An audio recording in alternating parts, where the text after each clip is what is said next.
Gupta. Bulletin की शुरुआत बड़ी खबर के साथ। आज 2 जिलों के दौरे पर सीएम भजनलाल रहने वाले हैं। दौसा और भरतपुर का दौरा सीएम करेंगे।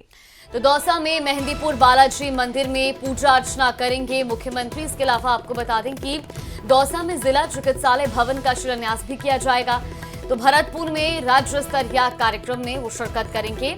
इस वक्त की बड़ी खबर आपको बता रहे हैं। आज मुख्यमंत्री भजनलाल शर्मा का 2 जिलों में ये महत्वपूर्ण दौरा रहने वाला है। दौसा और भरतपुर का दौरा करेंगे मुख्यमंत्री। तो देखिए, दौसा में मेहंदीपुर बालाजी मंदिर में पूजा अर्चना करने वाले हैं। दौसा में जिला चिकित्सालय भवन का शिलान्यास करेंगे। भरतपुर में राज्य स्तरीय कार्यक्रम में भी शिरकत सीएम करने वाले हैं। तो ये बड़ी खबर आपको बता रहे हैं। 2 जिलों के दौरे पर सीएम रहने वाले हैं, जिसमें दौसा और भरतपुर का दौरा सीएम करेंगे। साथ ही साथ दौसा में मेहंदीपुर बालाजी मंदिर में पूजा अर्चना करने का उनका कार्यक्रम है। वहीं दौसा में जिला चिकित्सालय भवन का भी शिलान्यास करेंगे। तो इसके अलावा वो भरतपुर में राज्य स्तरीय कार्यक्रम में शिरकत करेंगे। तो कुल मिलाकर आज इन दोनों जिलों के दौरे पर मुख्यमंत्री रहेंगे और कई महत्वपूर्ण कार्यक्रमों में वो शामिल होंगे। तो भरतपुर में भी एक राज्य स्तरीय कार्यक्रम आयोजित किया जा रहा है, जिसमें मुख्यमंत्री भजनलाल शर्मा शिरकत करेंगे। इसके अलावा वो दौसा में जिला चिकित्सालय भवन का शिलान्यास करेंगे।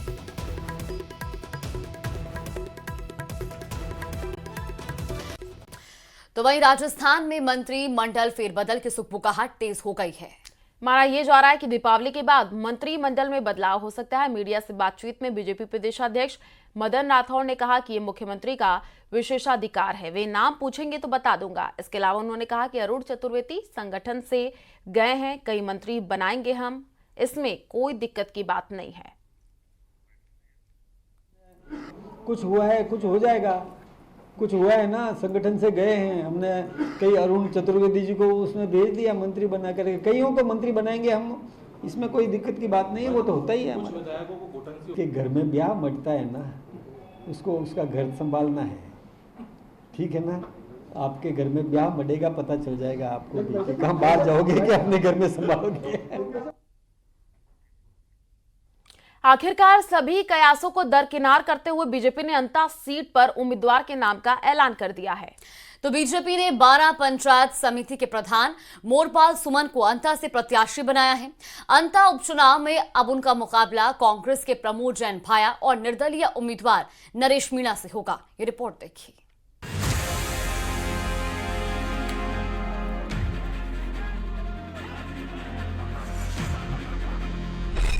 अंता सीट पर त्रिकोणीय जंग। मोरपाल सुमन को बीजेपी ने बनाया उम्मीदवार। माली समाज के नेता के रूप में है पहचान। जो सर्वाधिक लोकप्रिय नेता के रूप में जो उभर करके आए हैं श्रीमान मोरपाल सुमन, उनको हमारी पार्टी ने उम्मीदवार घोषित किया है, निश्चित रूप से, और हम जीतेंगे। लंबे मंथन के बाद पूर्व मुख्यमंत्री वसुंधरा राजे के करीबी माने जाने वाले मोरपाल सुमन को बीजेपी ने अंता उपचुनाव के सियासी रण में उतार दिया है। बीजेपी ने उनके स्थानीय होने और क्षेत्र में मजबूत पकड़ को देखते हुए भरोसा जताया। अब सबकी निगाहें इस सीट पर होने जा रहे उपचुनाव पर टिकी है। एक राजा और एक रंग की लड़ाई होगी। मैं जमीनी कार्यकर्ता हूँ, जमीन पे रहता हूँ, जमीनों पे 36 साल से पार्टी का काम कर रहा हूँ। मैंने कभी लोभ लालच की काम नहीं किया। मैं हमेशा गरीबों के बीच में रहा हूँ। जब जब भी गरीब ने मेरे को पुकारा है, आधी रात की मैं उनके बीच में पहुंचा हूँ। हमेशा 36 साल से जुड़ा हुआ हूँ। किसानों की हो, चाहे व्यापारियों की हो, चाहे किसी गरीब की हो, मैं उसके लिए हमेशा तत्पर हूँ। पहले भी तत्पर था, आज भी हमेशा आगे के लिए तत्पर रहूंगा। जो मेरी मूलभूत किसानों की सबकी जो मूलभूत सुविधा है, उसको मैं पूरी करने की कोशिश करूंगा। अंता उपचुनाव में मुकाबला त्रिकोणीय हो गया है। बीजेपी उम्मीदवार मोरपाल सुमन का मुकाबला कांग्रेस के प्रमोद जैन भाया और निर्दलीय उम्मीदवार नरेश मीणा से होगा। माली समाज के नेता के रूप में पहचाने जाते हैं। 12 पंचायत समिति में है प्रधान। उनकी पत्नी नटीबाई सरपंच रही हैं। वो जातिगत समीकरण में भी फिट बैठते हैं। मोरपाल जी सुमन को बधाई देता हूँ। प्रदेश नेतृत्व को भी धन्यवाद करता हूँ कि उन्होंने एक धरातल के कार्यकर्ता को, नीचे के कार्यकर्ता को इस उम्मीदवार के रूप में चुना। उसके लिए बहुत बहुत धन्यवाद। और निश्चित रूप से भारतीय जनता पार्टी का कार्यकर्ता प्राणपण से ये चुनाव लड़ने वाला है और हम निश्चित रूप से जीत हासिल करेंगे। अंता विधानसभा सीट के इतिहास पर नजर डालें तो इस सीट पर 4 बार चुनाव हुए हैं। कांग्रेस और बीजेपी ने 2-2 बार जीत दर्ज की है।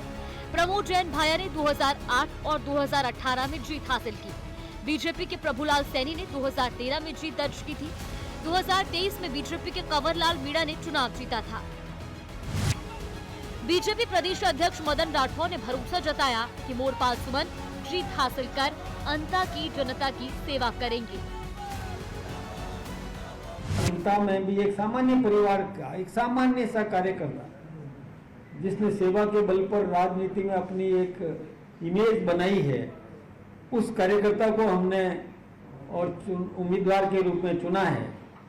और वो सामान्य परिवार की क्या क्या समस्याएं होती है, किस प्रकार से उस सामान्य परिवार के व्यक्ति को संघर्ष करना पड़ता है, सामान्य परिवार के व्यक्ति को क्या क्या जरूरतें होती है, वो सब अच्छी तरह से जानते हैं और निश्चित रूप से उस क्षेत्र की जनता को वो सेवाएं देंगे। सामान्य परिवार को किस प्रकार से मजबूत करना है, वो निश्चित रूप से ऐसे प्रयास करेंगे और जीत करके आएंगे। अंता का चुनावी रण तैयार है, जहां 11 नवंबर को मतदान होगा और 14 नवंबर को साफ हो जाएगा कि त्रिकोणीय मुकाबले में बाजी किसने मारी है। भाजपा के टिकट घोषणा के साथ ही अंता का विधानसभा उपचुनाव का रण की तस्वीरें अब साफ हो गई है। अंता उपचुनाव में जहां भाजपा ने अपने जमीनी स्तर के कार्यकर्ता मोरपाल सुमन को मैदान में उतारा है, तो वहीं कांग्रेस ने अपने पूर्व दिग्गज नेता और पूर्व मंत्री प्रमोद जैन भाया को मैदान में उतारा है। दोनों के साथ ही यहां 4 निर्दलीय प्रत्याशी भी फिलहाल मैदान में हैं। अब टिकट घोषणा के बाद देखना होगा कि इस सीट पर आखिर बाजी कौन मारता है। विपिन तिवारी, न्यूज़ 18 राजस्थान 12। तो वहीं अंता उपचुनाव को लेकर बीजेपी ने स्टार प्रचारकों की लिस्ट भी जारी कर दी है। 40 स्टार प्रचारकों की लिस्ट जारी की गई है। तो वहीं देखिए 40 नेताओं की लिस्ट में CM Bhajanlal Sharma, deputy CM दिया कुमारी, मदन राठौड़ और पूर्व सीएम वसुंधरा राजे का नाम शामिल है। तो ये बड़ी खबर आपको बताने, जहां भारतीय जनता पार्टी ने अंता उपचुनाव के लिए अपने स्टार प्रचारकों की सूची जारी की है। इसमें 40 स्टार प्रचारक बनाए गए हैं। कई दिग्गजों का इसमें नाम शामिल है। खुद मुख्यमंत्री भजनलाल शर्मा, दिया कुमारी मैदान में होंगे और प्रचार प्रसार करेंगे। इसके अलावा पूर्व मुख्यमंत्री वसुंधरा राजे का नाम भी स्टार प्रचारकों की सूची में शामिल है। तो बड़ी खबर इस वक्त अंता उपचुनाव से जुड़ी हुई, क्योंकि देखिए कल ही बीजेपी ने अंता उपचुनाव के लिए बीजेपी अपने प्रत्याशी का नाम का ऐलान किया है और उसके बाद से ही 40 स्टार प्रचारकों की लिस्ट जारी कर दी गई है, जिसमें CM Bhajanlal Sharma, deputy CM दिया कुमारी का नाम शामिल है और पूर्व सीएम वसुंधरा राजे का नाम भी इसमें शामिल है। तो ये लोग पहुंचेंगे प्रचार प्रसार करने के लिए। 40 स्टार प्रचारकों की लिस्ट जारी हो चुकी है। ये लिस्ट भी हम आपको स्क्रीन पर दिखा रहे हैं। अंता उपचुनाव से जुड़ी हुई ये बड़ी खबर है। डिप्टी सीएम दिया कुमारी का भी नाम इसमें शामिल है। नाम भी आपको स्क्रीन पर दिखा रहे हैं। जो लिस्ट जारी की गई है वो भी साथ ही साथ आपको दिखा रहे हैं। बिल्कुल, तो अंता उपचुनाव को लेकर के अब सभी जो प्रत्याशी हैं वो मैदान में हैं। कांग्रेस और बीजेपी प्रत्याशी जो हैं और इनके साथ ही निर्दलीय प्रत्याशी नरेश मीणा मैदान में होंगे। ऐसे में अब सभी पार्टियां अपने अपने प्रत्याशियों के लिए प्रचार प्रसार में भी जुट गई हैं और इसी को लेकर भारतीय जनता पार्टी ने भी अपनी 40 स्टार प्रचारकों की सूची जारी की है। इसमें मुख्यमंत्री भजनलाल शर्मा, उप मुख्यमंत्री दिया कुमारी और इसके साथ ही कई बीजेपी के दिग्गजों का नाम शामिल है। तो अंता उपचुनाव का रण सज चुका है और अब जमीनी स्तर पर सभी प्रचार प्रसार में जुटे हुए हैं। तो अंता उपचुनाव से जुड़ी हुई बड़ी खबर, सीएम भजनलाल शर्मा, मदन राठौड़ भी इसमें शामिल हैं और पूर्व सीएम वसुंधरा राजे का भी नाम बताया जा रहा है। और उधर केंद्रीय मंत्री गजेंद्र सिंह शेखावत ने दौसा में बड़ा बयान देते हुए कहा कि अंता विधानसभा उपचुनाव में भारतीय जनता पार्टी ही जीतेगी। उन्होंने ये भी कहा कि बीजेपी की जीत के लिए चाहे लिख कर दे सकते हैं। बिहार चुनाव को लेकर भी उन्होंने बयान दिया और कहा कि बिहार में एनडीए को बहुमत मिलेगा और एक बार फिर एनडीए गठबंधन की सरकार बनेगी। उन्होंने कहा कि बिहार के लोग अभी भी लालू प्रसाद यादव के गुंडा राज को भूले नहीं हैं। तो बड़ी खबर इस वक्त आपको बता रहे हैं, केंद्रीय मंत्री गजेंद्र सिंह शेखावत ने दौसा में ये बड़ा बयान दिया है। अंता उपचुनाव में मैं पूरी जिम्मेदारी के साथ में कहता हूँ, आप लिख करके रखिए, भारतीय जनता पार्टी प्रचंड बहुमत के साथ में विजयी होने वाली है। समय आने पर सब अच्छा होता है।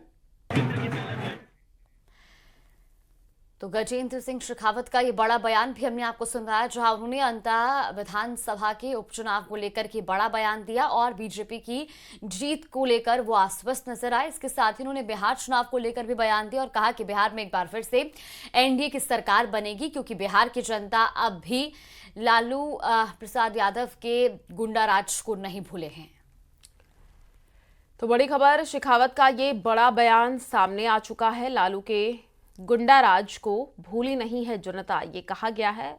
लिख करके ले लो, अंता उपचुनाव में बीजेपी जीतेगी। तो इस बयान के कई मायने बताए जा रहे हैं। राजस्थान में अब सब कुछ अच्छा होगा, ये कहा गया है गजेंद्र सिंह शेखावत की तरफ से।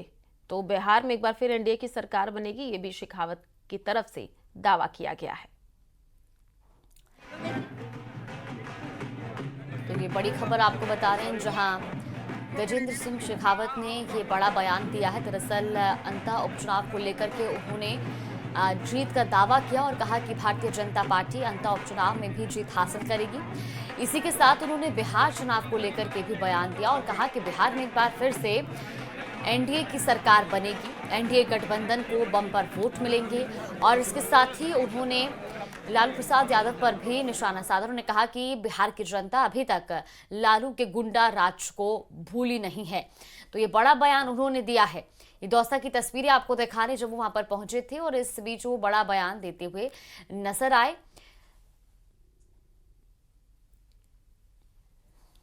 तो साथ ही गजेंद्र सिंह शेखावत ने यह भी कहा कि अब राजस्थान में सब अच्छा होगा। अंता उपचुनाव को लेकर कल ही बीजेपी ने अपने प्रत्याशी के नाम का ऐलान किया था और उसके बाद से ही अब जमीनी स्तर पर इसको लेकर के प्रचार प्रसार भी शुरू हो गया है।